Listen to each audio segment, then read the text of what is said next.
Assalamualaikum warahmatullahi wabarakatuh. Perkenalkan, nama saya Priska Nadia Sapitri dari kelas 1B dengan NPM A1G024117 dengan dosen pengapuku Bapak Kristiawan. Saya di sini akan menjelaskan video mengenai materi tentang manajemen peserta didik dan sarana prasarana. Ayo kita simak videonya.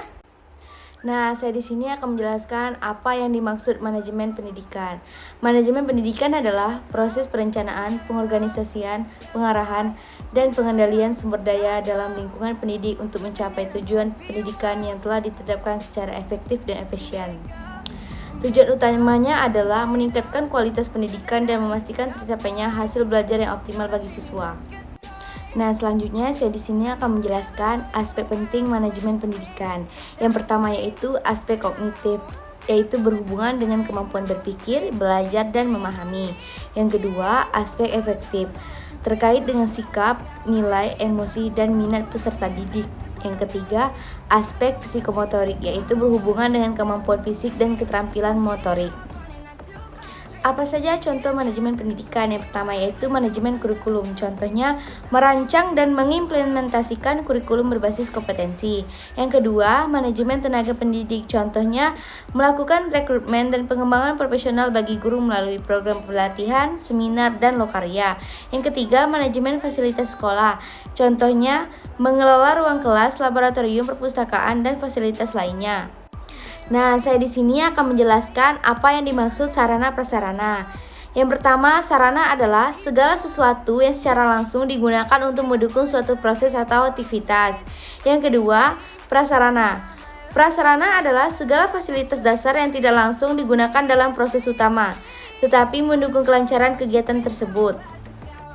Nah, selanjutnya apa saja aspek penting sarana prasarana? Yang pertama yaitu aspek moral dan spiritus, terkait dengan pembentukan karakter, etika, dan nilai-nilai moral.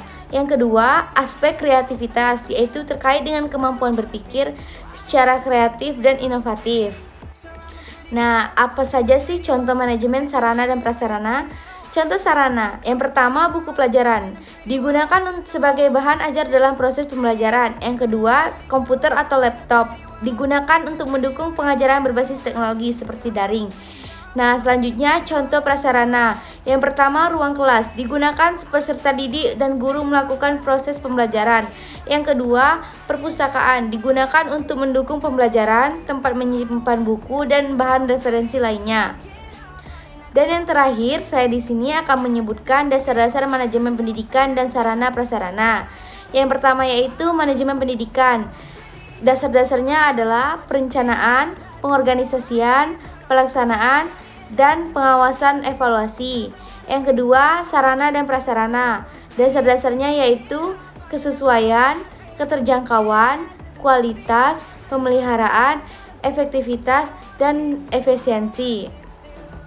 Nah, itulah penjelasan video dari saya mengenai materi tentang manajemen peserta didik dan sarana prasarana. Terima kasih sudah menonton. Wassalamualaikum warahmatullahi wabarakatuh. Sampai jumpa di video selanjutnya. Bye-bye.